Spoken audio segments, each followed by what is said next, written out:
to.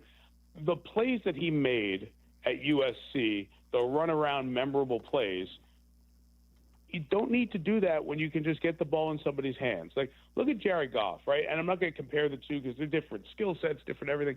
But Jared Goff's success has been the ball goes here, the ball goes there. This guy, Amon-Ra St. Brown, really good. Laporta, the tight end, really good. Now, I'm sure Ben is drilling in him, hey, let's make plays on schedule, on time. Let's get the ball out.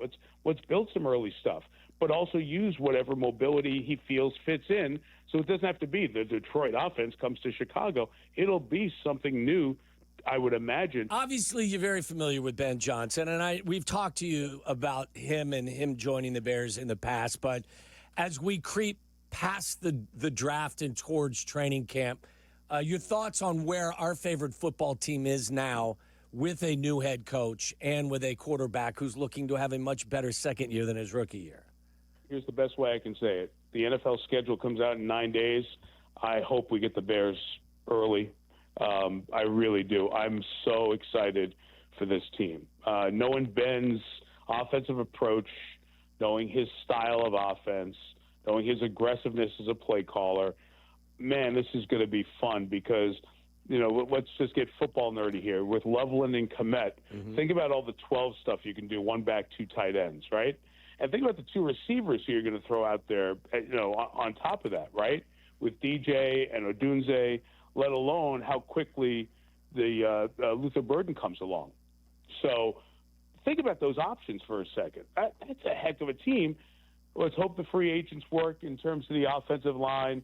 You draft a tackle out of BC who's played both sides, so he could be a swing tackle to start. Maybe he wins a starting job. Maybe you're getting him ready for a year from now when he can come in.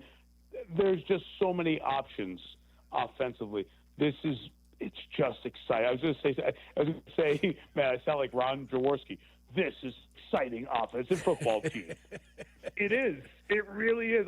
I cannot wait to see this talent, this quarterback, this coach all together. I mean, when you get a guy, and we all believe Caleb can play. We've seen him play well. We've seen him not play well, but we've seen him play well. When you get one, if you don't surround them with real talent, shame on you. And the Bears and Ryan Poles started it a couple of years ago, and now through the draft, Ryan and Ben have surrounded him with talent, and it just gives you a chance. I think this could be so much fun. I really do. Mike, there's no such thing really as a can't miss. But, right. You know, Waddle and I were having an early debate, and it was in the wake of one of the Cubs breaking out, PCA, in his second year. Yeah.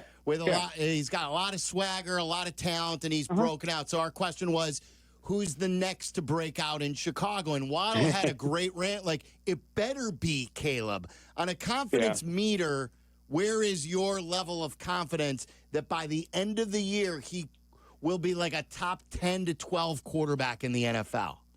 Well, he's got the best chance to, so I would say yes. And I say that for a couple of reasons. Skill set, guy who at the head coaching position as a play caller connects with quarterbacks. So you got all that working together, and you've got people to get the ball to. The plays that he made at USC, the runaround, memorable plays, you don't need to do that when you can just get the ball in somebody's hands. Like, look at Jared Goff, right? And I'm not going to compare the two because they're different skill sets, different everything. But Jared Goff's success has been the ball goes here, the ball goes there.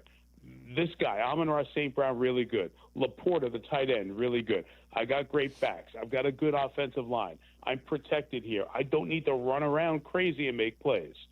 And Caleb did that as a survival mode last year. Now I'm sure Ben is drilling in him, hey, let's make plays on schedule, on time. Let's get the ball out. Let's build some early stuff, but also use whatever mobility he feels fits in.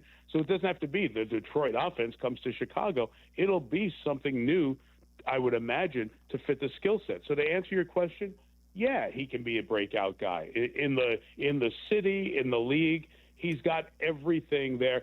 And if it's and that doesn't mean it's got to be 42 touchdowns, 5 picks, MVP numbers. No, it's got to be winning football. We get so caught up in fantasy numbers and all that. Just in year 2, now that you've done it for a year, become the franchise quarterback. become the face of the Bears.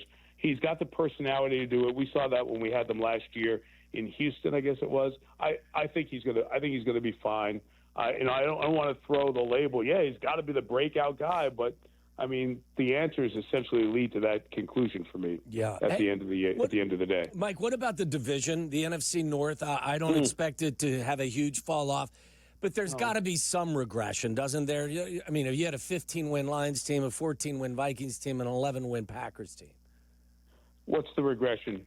They're not playing the AFC South this year, right? I mean, they steamrolled the AFC South. I'm a little out of practice right now, so I don't have the numbers at the top of my head. But the NFC North numbers against the AFC South were just lopsided by playing those guys and beating up on them. So the schedule gets tougher because, if I'm right, North plays North this year. Yes. North plays North. So that's, by the way, think about all the division games in the North in the NFC North are always good. I mean, I feel like I'm speaking to family because we're all in the Midwest. Like Minnesota, Green Bay, Chicago, Detroit. I don't care if they're 4-8. Like, those are good games. Always, always, always. So take that subset of, 12 games, right? You have 4 teams playing, whatever the number is, right? Take those games and put them aside. It'll be 8 games.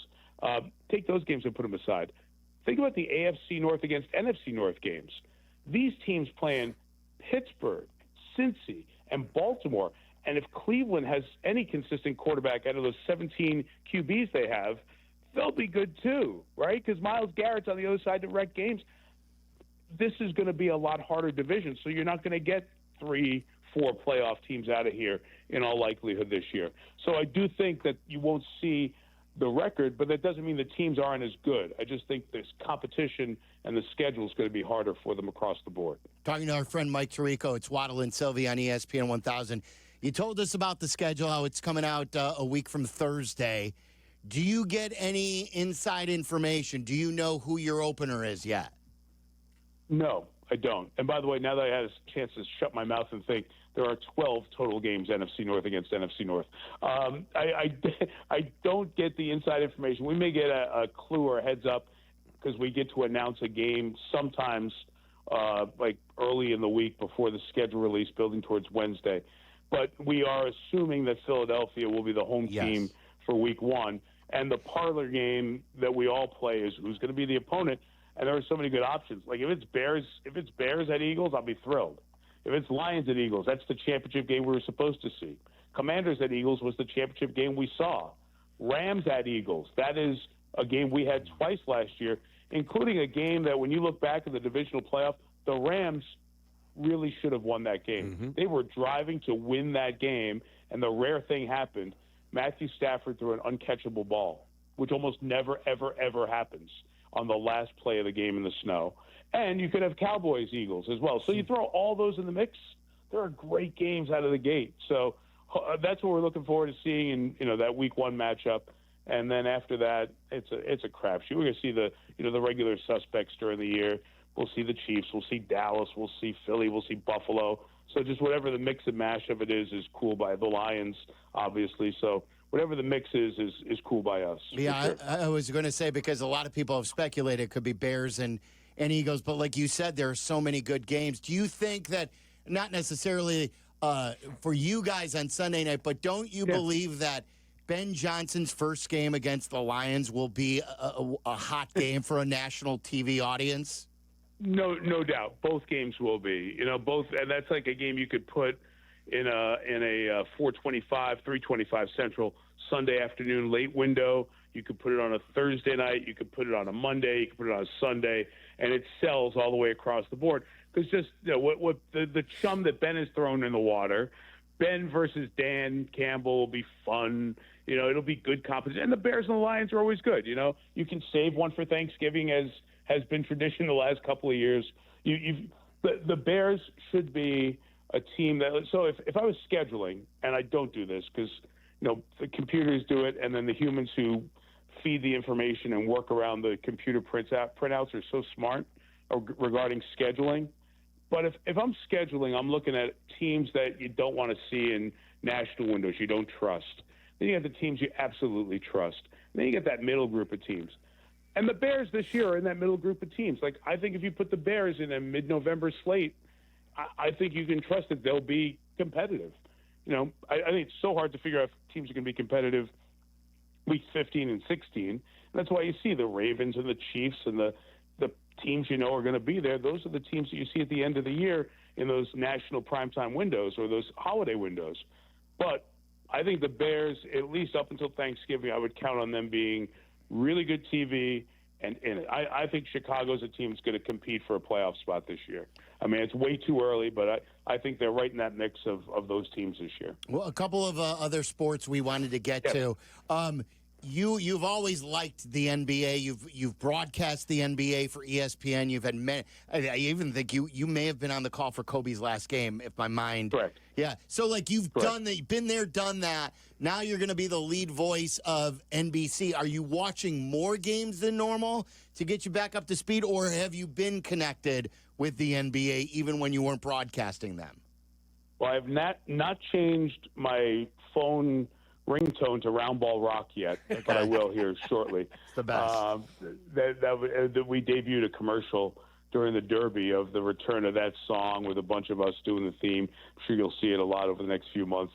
I always watch the NBA playoffs because I love it after doing it for 13 years and spending a lot of Friday nights, Sunday afternoons with Hubie Brown in Chicago doing Bulls early before a Lakers late game or something like that. I've been watching and probably watching a little more intently because obviously I'm away from it for 9 seasons. Things have changed. I did 2 games on our NBC regional cable networks, called the Sixers game, called the Celtics game, just to make sure I still knew how to do it. And then we'll get ready. And we've got one of my partners will be a former Bull, Jamal Crawford. Oh, he's Jamal and Reggie Miller are our 2 lead analysts, along with myself and Noah Eagle, who are, we're the part of the announced group. And on, I guess, Derby Day, we introduced Carmelo Anthony as part of our team. He's going to be in the studio for us. So I love how our team's coming together. We got some more fun announcements that are coming. And, yeah, I'm jacked for the NBA. I would really appreciate the Bulls getting better here in the next few months because I like the short trip. I like the time in Chicago. My daughter's living there now. But the league is better when the flagship teams are better. The Bulls are one of those. That'd be a lot of fun. Mike, I have to ask you a golf question selfishly. Yeah. This year's Masters, outside of the Super Bowl, it's probably my favorite sports event every year as a viewer. You being there, just how special was this year's tournament with the win of Rory, finishing up the career slam?